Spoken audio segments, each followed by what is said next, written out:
दिसंबर में ठंड लगातार बढ़ रही है, लिहाजा मौसम विभाग ने राजस्थान और पंजाब में शीतलहर का ऑरेंज अलर्ट जारी किया है। उधर कश्मीर में लगातार बर्फबारी हो रही है, जबकि हिमाचल के कई इलाकों में बर्फबारी के साथ साथ तापमान माइनस में जाने की वजह से वहां पानी जमने लगा है।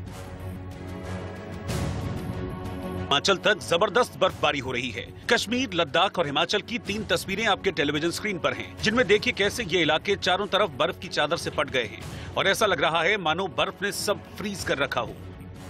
क्योंकि कश्मीर के गुलमर्ग में बर्फबारी बुधवार से लगातार जारी है। हालांकि बर्फबारी होने से गुलमर्ग की खूबसूरती देखते ही बन रही है। शायद यही नजारे पर्यटकों को यहाँ खींच लाए हैं, लेकिन लगातार पड़ती बर्फ से लोगों की परेशानी बढ़ना लाजमी है, क्योंकि वहां पारा -4 से -14 डिग्री सेंटीग्रेड तक लुढ़क गया है, जिसका अपना मजा भी है, लेकिन कुछ लोगों के लिए ये सजा भी है। भारी बर्फबारी के बीच श्रीनगर लेह हाईवे को खोल दिया गया। इससे पहले बर्फबारी की वजह से यह हाईवे पूरी तरह से ठप हो गया था और जोजिला दर्रा बर्फबारी के बाद से बंद था। लेकिन अब ये रास्ता खुल जाने से ट्रकों की आवाजाही शुरू हो गई है, लेकिन फिर भी वहां कई इंच बर्फ अभी भी जमा है, जिसके लिए मशीनें लगाई गई हैं, जो रास्ते से बर्फ हटाने के काम में लगातार जुटी हैं। श्रीनगर में भी प्रचंड ठंड से पानी जमने लगा है, लिहाजा लोग अपने घरों में कैद होने को मजबूर हैं। देख सकते हैं कि इस वक्त हम श्रीनगर में लाल चौक के इलाके में एक फव्वारे के पास खड़े हैं और इसका पानी जो है वो बिल्कुल जम गया है। ऊपर वाली सतह जो है इसको बिल्कुल शीशा बन गया है। आप देख सकते हैं कि कबूतर जो है वो पानी में दाना चुग रहे हैं। इससे आपको अंदाजा होगा कि यहाँ पे कितनी कड़ाके की ठंड पड़ रही है। उधर जो टूरिस्ट स्पॉट्स हैं कश्मीर के, वहाँ पे भी सर्दी का प्रकोप जो है लगातार जारी है।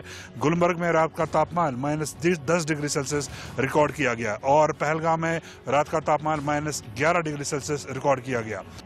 कश्मीर के साथ हिमाचल के भी कई इलाकों में भारी बर्फबारी हो रही है।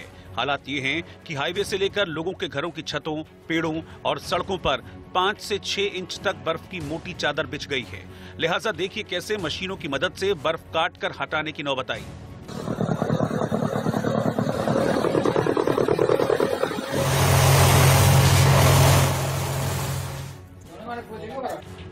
कुल मिलाकर दिसंबर में गलन वाली प्रचंड ठंड के लिए तैयार रहिए, क्योंकि सर्द हवाएं चल रही हैं और सुबह के वक्त कोहरा भी बढ़ेगा, जिससे विजिबिलिटी पर असर पड़ना तय है। जैसे जैसे पहाड़ों पर बर्फबारी बढ़ रही है, वैसे वैसे मैदानी इलाकों में ठिठुरन भी बढ़ने लगी है। मौसम विभाग के मुताबिक रात के तापमान में 2 से 3 डिग्री की गिरावट देखी गई है। चाय की चुस्कियां लेते दिखे तो कहीं आग तापकर ठंड से बचते नजर आए। मौसम विभाग के मुताबिक 20 दिसंबर से ठंड से कुछ राहत मिलने के आसार हैं, क्योंकि अनुमान है कि रविवार के बाद तापमान 2 से 3 डिग्री बढ़ सकता है। कड़ाके की ठंडक ने दस्तक दे दी है। अभी आप देखेंगे तो नजारा, हवाएं चल रही हैं, ठंड का मौसम है और लगातार जो मिनिमम टेम्परेचर अभी मौसम वैज्ञानिकों की माने तो तकरीबन 6 से 7 डिग्री तक मिनिमम टेम्परेचर बना हुआ है। तो वहीं मैक्सिमम टेम्परेचर पालम और सफदरजंग का मिला है तो 16 से 18 मैक्सिमम टेम्परेचर यहाँ पर बरकरार है। लेकिन अभी सर्द हवाएं हैं चल रही हैं, जिसकी वजह से ठिठुरन और ठंड की वजह से काफी लोगों को दिक्कतों का सामना करना पड़ रहा है। एनसीआर की बात करें तो गाजियाबाद में ठंड के बीच लोग सड़कों पर अलाव तापते दिखे। रात और सुबह ठंड से बचने के लिए उनके पास अलाव के अलावा कोई और रास्ता नहीं है। जहां तापमान 6 डिग्री पर लगातार बना हुआ है। गाजियाबाद की तस्वीरें आपको दिखाऊं, क्योंकि एनसीआर में किसान आंदोलन भी चल रहा है, तो उस पर भी इस ठंड का जो असर है वो निश्चित तौर पर देखा जा सकता है। आप देखिए, मैं इस समय यूपी गेट के पास मौजूद हूं, जहां पर तमाम जो किसान हैं वो अलाव ताप रहे हैं और उनके साथ साथ जो स्थानीय लोग हैं वो भी यहाँ आकर अलाव ताप रहे हैं। जाहिर है जो ठंड है वो लगातार बढ़ी है। पिछले हफ्ते गाजियाबाद में बूंदाबांदी हुई थी, जिसके बाद अचानक से तापमान में करीब 10 डिग्री की गिरावट दर्ज की गई थी। 18 डिग्री से लुढ़ककर जो तापमान है वो 6 डिग्री पर पहुंच गया था। दिल्ली एनसीआर जैसा ही हाल हरियाणा का भी है, जहां भिवानी और यमुनानगर में ठंड से परेशान लोग इससे बचने के नुस्खे आजमाते दिखे। मसलन कोई आग तापता दिखा तो किसी ने खुद को गर्म कपड़ों से ढक रखा था, ताकि सर्दी उन्हें छू भी ना पाए। आने वाले 3-4 दिनों में इसी तरह से अगर ठंड बढ़ती है तो निश्चित तौर पर पाला पड़ेगा, कोहरा पड़ेगा, और वही कोहरा जो इन फसलों के लिए फायदेमंद माना जाता है, अब पाला इन फसलों के लिए नुकसानदायक साबित होगा। बात चाहे गेहूं की फसल की करें, बात चाहे सरसों की फसल की करें। हालांकि अन्नदाता इस ठंड की वजह से अभी परेशानियों में नहीं है, क्योंकि इस ठंड की वजह से जहां फसलों को नमी मिल रही है वहीं पानी यानी कोर की जरूरत अभी तक नहीं है। उधर ठंड से राजस्थान भी बेहाल है। हालांकि इसके बावजूद भी पर्यटकों का माउंट आबू आना जारी है और वो इस ठंड में नक्की झील पर घूमने निकल पड़े। मौसम विभाग का दावा है कि अगले 4 दिन यूं ही कड़ाके की ठंड पड़ेगी। पंजाब में अगले 48 घंटे शीतलहर यूं ही चलती रहेगी क्योंकि पूरा प्रदेश कोल्ड फ्रंट बना हुआ है। अमृतसर से चलने वाली 10 ट्रेनें कोहरे की वजह से फरवरी तक रद्द कर दी गई हैं, जबकि लुधियाना में अगले 2 दिन तक घना कोहरा छाया रहेगा।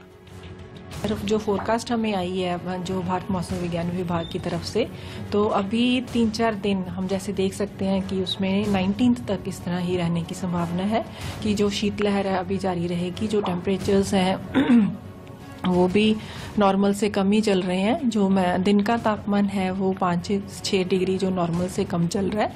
इसी तरह से जो रात का तापमान है वो भी 2 से 3 डिग्री जो नॉर्मल से कम चल रहा है।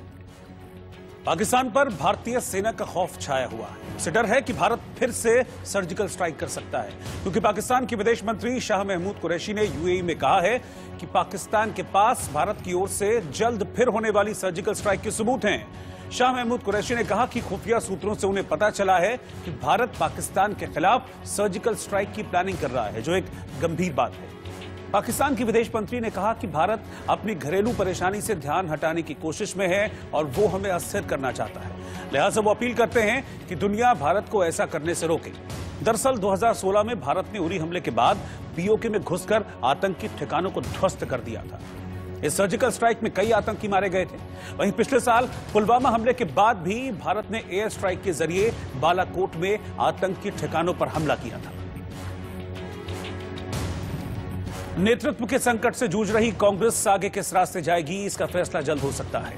अंतरिम अध्यक्ष सोनिया गांधी कल वरिष्ठ नेताओं से बातचीत करने वाली हैं। इसमें वो नेता भी शामिल हैं जिन्होंने अगस्त में पार्टी आलाकमान को पत्र लिखा था। चर्चा यह भी है कि बैठक में अगले अध्यक्ष पर भी फैसला हो सकता है। की तरफ से बुलाई गई इस बैठक को पार्टी का संकट दूर करने की पहल माना जा रहा है, क्योंकि पिछले कई महीनों से कांग्रेस में नेतृत्व को लेकर वरिष्ठ नेता नाराजगी जता चुके हैं। कांग्रेस अध्यक्ष जी ने निर्णय किया है कि वो अगले 10 से 15 दिनों में और आने वाले समय में बहुत सारे मुद्दों पर संसद का शीतकालीन सत्र क्यों नहीं हो रहा, किसान आंदोलन का क्या होगा, आने वाले चुनाव में कांग्रेस की क्या भूमिका होनी चाहिए, कांग्रेस किस किस पार्टी के साथ किस प्रकार से अलायंस करेगी, और बहुत सारे और संगठनात्मक मुद्दे हैं, उन पर समय समय पर चर्चा अब होगी।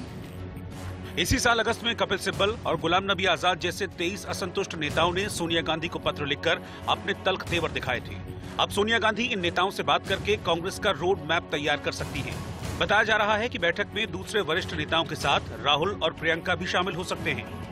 कांग्रेस में चला घमासान शायद अब रुक सकता है, क्योंकि 19 तारीख को कांग्रेस के इंटरिम अध्यक्ष यानी खुद सोनिया गांधी उन 23 नेताओं के प्रतिनिधित्व से मुलाकात करेंगी दिल्ली में और जानेंगी कि आखिर पार्टी में क्या कुछ गलत हो रहा है। बिहार हार के बाद लगातार कांग्रेस में स्वर उठ रहे थे कि कांग्रेस का फंक्शन ठीक नहीं है, ऑर्गेनाइजेशन में गड़बड़ियां हैं। इन सब को लेकर सोनिया गांधी नाराज नेताओं से और कांग्रेस के सीनियर नेताओं से मंथन करेंगी।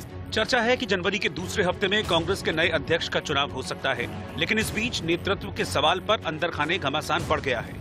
यहाँ तक कि राज्यों में भी पुराने विवाद सामने आने लगे हैं।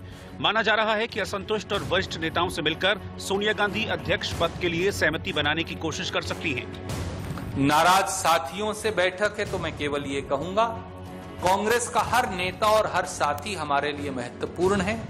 वो हमारे परिवार का हिस्सा हैं, वो हमारे साथ हैं और हम सब मिलकर एक होकर लोगों के लिए, देश के 130 करोड़ लोगों के लिए इकट्ठे होकर लड़ाई लड़ेंगे, बगैर किसी भेदभाव के और बगैर किसी विषमता और विचारों के मतभेद के। यही कांग्रेस परिवार की परंपरा रही है। सूत्रों के मुताबिक सोनिया गांधी के साथ वरिष्ठ नेताओं की मुलाकात की भूमिका कमलनाथ ने तैयार की। माना जा रहा है कि अहमद पटेल के निधन के बाद नेहरू गांधी परिवार के करीबी कमलनाथ पार्टी में संकट मोचक के रोल में आ सकते हैं। हाथरस गैंगरेप केस में सीबीआई ने स्पेशल SC/ST कोर्ट में चार्जशीट दाखिल कर दी है। सीबीआई ने 22 सितंबर को मौत से पहले पीड़ित के आखिरी बयान को आधार बनाकर 2000 पन्नों की यह चार्जशीट फाइल की है। इस चार्जशीट में कहा गया है कि चारों आरोपियों ने हत्या करने से पहले पीड़िता से गैंग रेप किया था। पीड़िता से 14 सितंबर को गैंगरेप हुआ था। गंभीर हालत में लड़की को दिल्ली के सफदरजंग अस्पताल में भर्ती कराया गया, जहां पर 29 सितंबर को उसकी मौत हो गई। सीबीआई ने 11 अक्टूबर को हाथरस केस की जांच शुरू की थी। जांच के दौरान पीड़ित और आरोपियों के परिजनों समेत 50 से ज्यादा लोगों से पूछताछ की गई। क्राइम सीन के रिक्रिएशन के साथ घटनास्थल का पूरा एक नक्शा भी बनाया गया था। उधर पीड़ित के भाई ने कहा है कि आज हमें पहली सीढ़ी पर न्याय मिला है। आरोपियों के खिलाफ सख्त कार्रवाई होनी चाहिए। हाथरस के डीएम को हटाया जाना चाहिए। कोर्ट ने सुनवाई की अगली तारीख अब 27 जनवरी तय की है। उस दिन हाथरस के डीएम प्रवीण कुमार और एसपी रहे विक्रांत वीर को तलब किया गया है। सवाल यह है कि क्या सुप्रीम कोर्ट में योगी सरकार ने झूठ बोला था, क्योंकि 6 अक्टूबर को फॉरेंसिक रिपोर्ट के हवाले से यूपी सरकार ने कहा था कि रेप के सबूत नहीं मिले, जबकि सीबीआई ने 2000 पन्नों की चार्जशीट में कहा है कि दलित लड़की के मर्डर से पहले उसके साथ गैंग रेप किया गया था। दिल्ली में केजरीवाल सरकार और बीजेपी के कंट्रोल वाली एमसीडी की जंग तेज हो गई। एमसीडी के मेयर बकाया रकम के भुगतान को लेकर धरने पर बैठे हैं, तो वहीं केजरीवाल सरकार ने विधानसभा में मोर्चा खोल दिया। केजरीवाल ने एमसीडी में 2500 करोड़ के घोटाले का आरोप लगाते हुए इसे दिल्ली का सबसे बड़ा घोटाला करार दिया। ये 2500 करोड़ किसका पैसा था? ये सफाई कर्मचारियों का पैसा था। इससे सफाई कर्मचारियों के सारे एरियर, बेचारे सफाई कर्मचारी कब से अपने एरियर के लिए लड़ाई लड़ रहे हैं। अगर ये 2500 करोड़ का घोटाला नहीं होता तो ये सफाई कर्मचारियों को उनकी तनख्वाह मिल सकती है, उनको उनके सारे एरियर मिल सकते हैं। अगर ये 2500 करोड़ का घोटाला नहीं होता तो जो डॉक्टर, जिनको डॉक्टरों को 3-3, 4-4, 6-6 महीने से तनख्वाह नहीं मिल रही, जिन्होंने बेचारों ने कोविड के टाइम पे अपनी जान दांव पे लगा के लड़ाई लड़ी, जनता की सेवा की, उन सबको उनकी तनख्वाहें टाइम पे मिल सकती। एमसीडी के मेयरों ने सीएम आवास के सामने धरना देकर केजरीवाल सरकार पर दबाव बनाया, तो आम आदमी पार्टी भी भ्रष्टाचार के मुद्दे पर हमलावर है। दिल्ली विधानसभा के विशेष सत्र में विधायकों ने पोस्टर बैनर के साथ एमसीडी पर हमला बोला और केजरीवाल ने बीजेपी पर खुलकर तंज कसा। पिछली बार एमसीडी के चुनाव के पहले इन्होंने खुद कहा कि भाई हमारे सारे के सारे नगर निगम के काउंसलर अभी तक जो है वो भ्रष्ट थे, हम मानते हैं और अब हम सबकी टिकट बदलते हैं।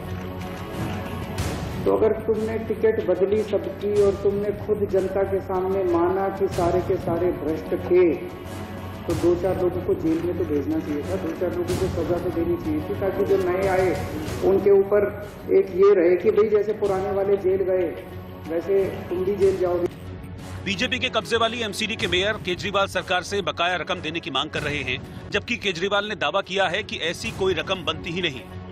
तो आ रहे हैं तो कह रहे जी 2500 करोड़ तो खा लिया, और दे दो, और दे दो, 13,000 करोड़ और दे दो, एक ही साल बचा है जी, जल्दी दो 13,000 करोड़ बचा है और दे दो। हाय लगी पड़ी है, हाय लगी पड़ी है, और अब उनको भी नजर आ रहा अगली बार टिकट तो मिलनी नहीं है, तो सारे बेतहाशा 13,000 करोड़ दो जी, 13। मेरे पास इतने फोन आ लिए लोगों के, बोले जी हमें नहीं पता बनता है कि नहीं बनता इनका, लेकिन अगर बनता भी हो ना तो भी मत देना। अब ये एमसीडी के भ्रष्टाचार को मुद्दा बनाकर आम आदमी पार्टी सीबीआई जांच की मांग कर रही है। यहाँ तो जैसे ही हमने कहा हमारी सीबीआई की जांच कराओ, तो जिन्होंने चोरी की उनको तो नहीं पकड़ा, जिन्होंने मांग की उनको उनके घर से उठवा लिया। दाल ही काली है पूरी की पूरी। तो सीबीआई की जांच करा लो, सीबीआई में साफ हो जाएगा। अगर जांच हुई सीबीआई में पता चल जाएगा भाई 2500 करोड़ का घोटाला हुआ है। दिल्ली में 1 साल बाद एमसीडी चुनाव है और इसीलिए बीजेपी केजरीवाल सरकार को घेरने में जुटी है।